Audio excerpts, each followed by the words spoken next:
So, welcome. What I want to talk about today is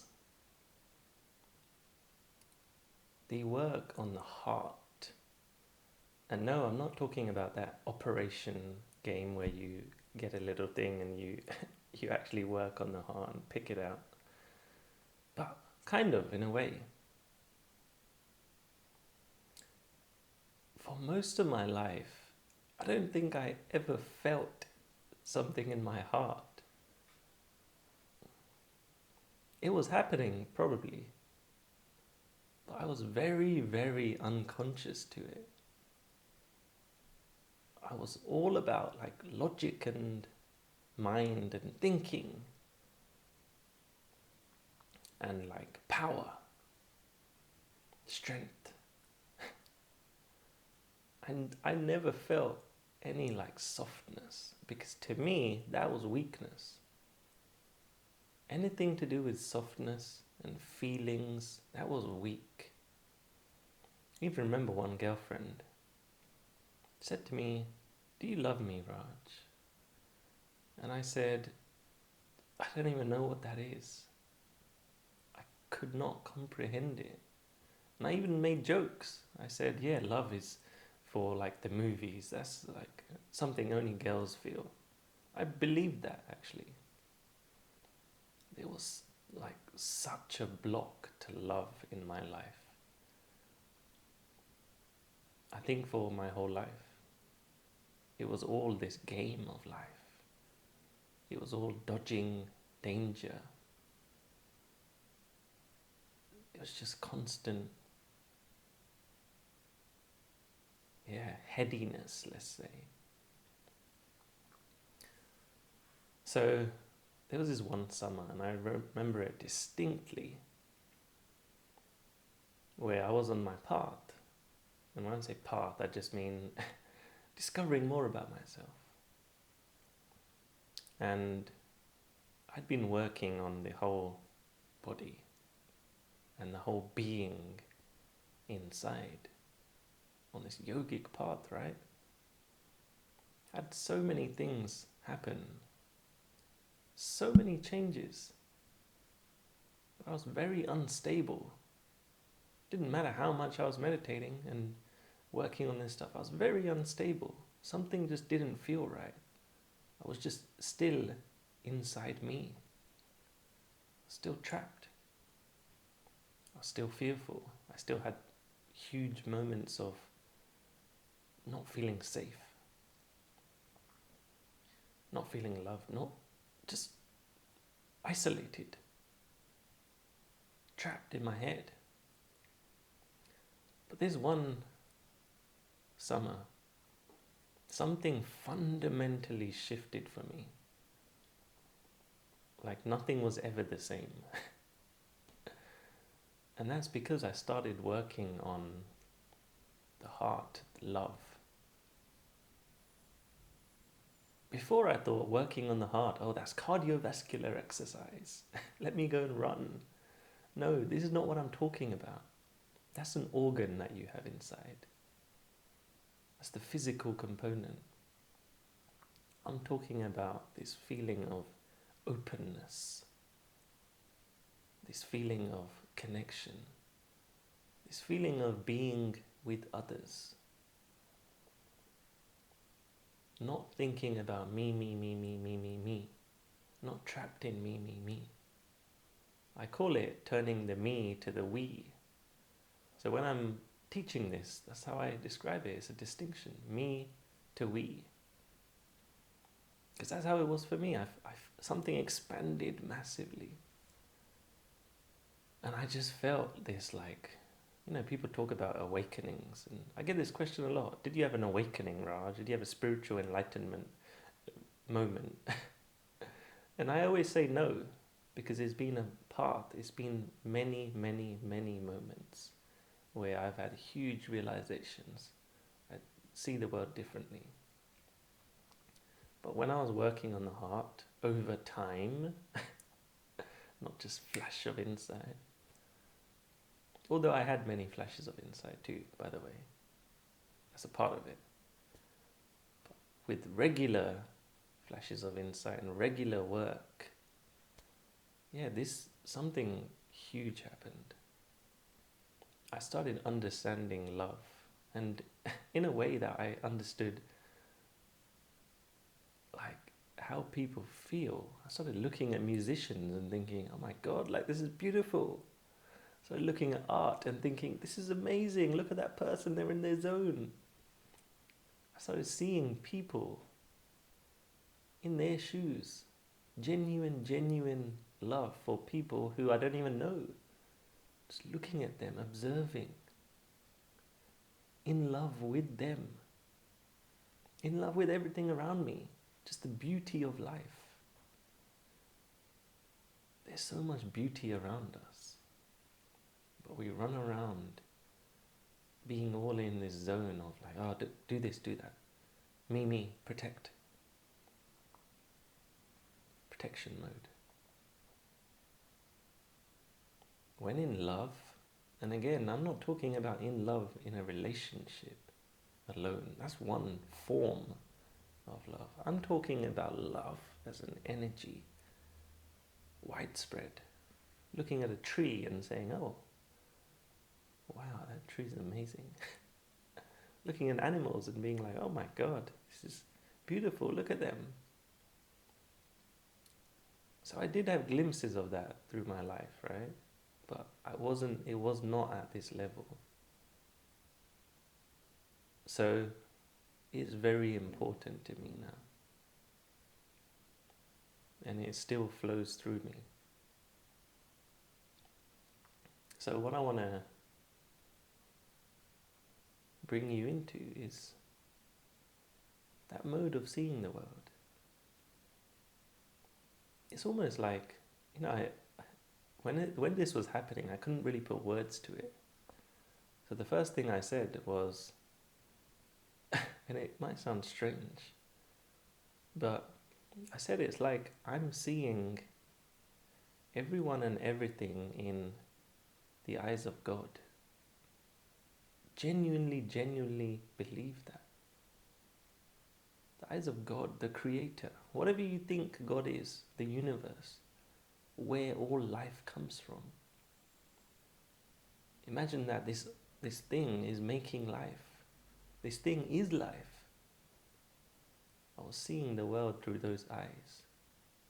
And it's just so beautiful. Because I'm not in the psychological mode anymore. I'm not seeing the world through my distortions of what my mind tells me. It's like a pure vision. Just loving everything. And this is what bliss is.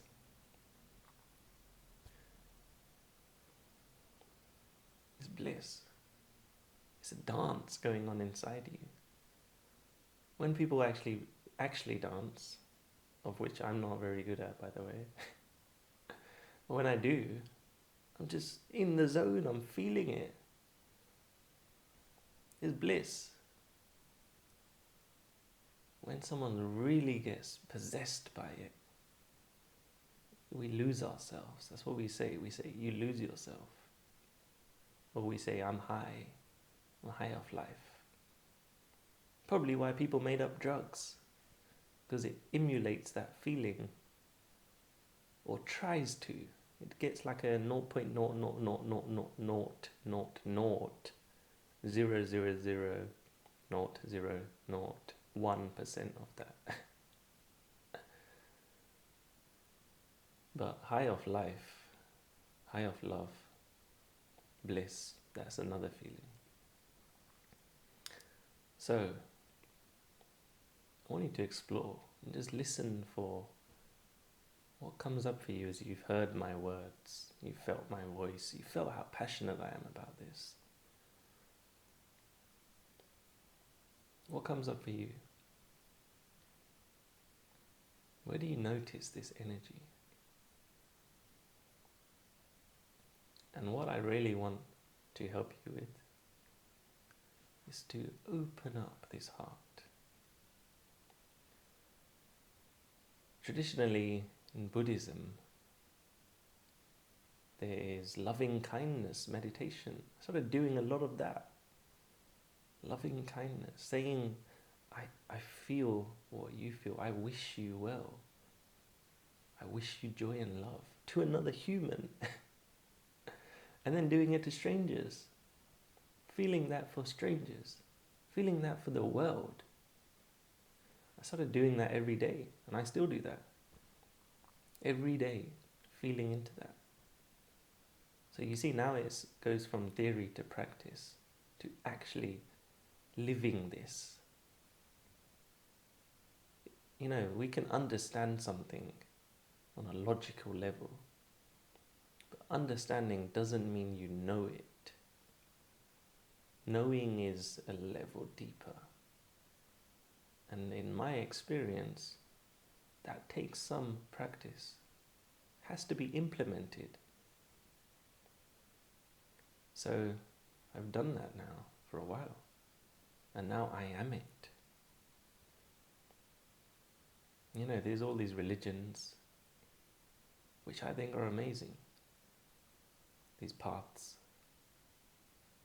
But you can create your own. It's basically what I've done. So you have your own rituals. But Buddhism is a great place to start. Loving kindness. There's a lot of talk about compassion. And it's compassion mixed with like really being present. So it's powerful stuff. Hinduism also very powerful in this yogic path. The yogic path. Heart opening. Why do you think they get you to do these weird poses? You're opening your chest and you're focusing some of your breath into areas. It's a science. It's a real science. That's why it's so good. So there's other things as well.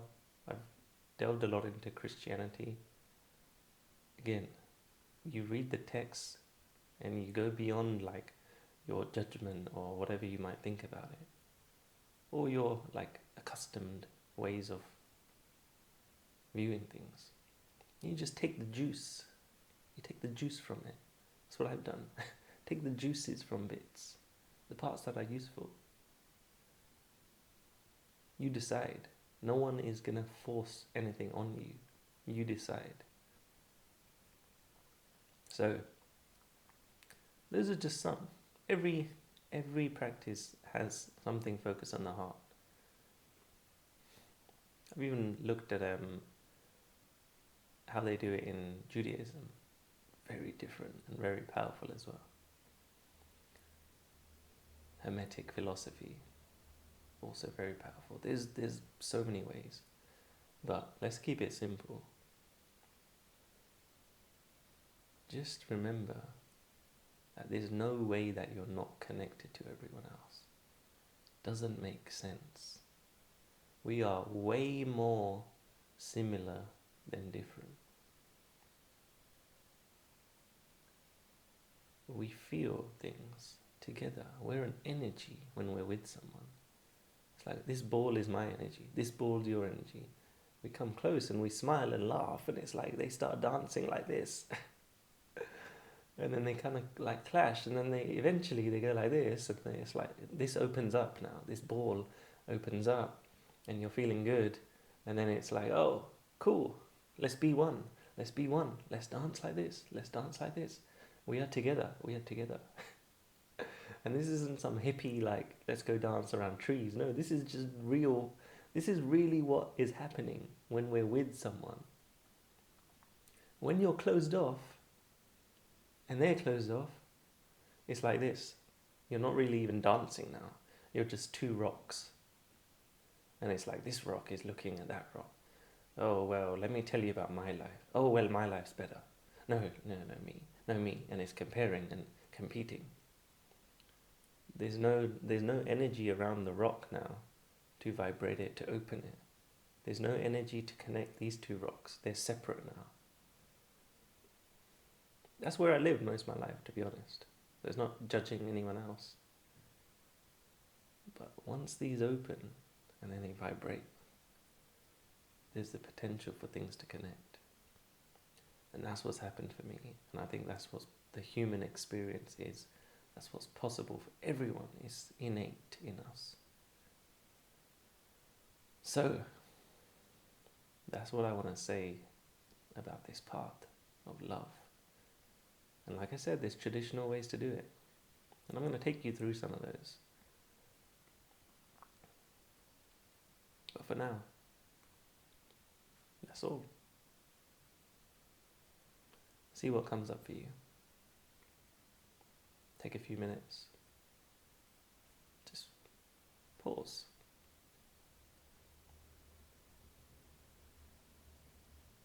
Reflect. No need to do anything, just be.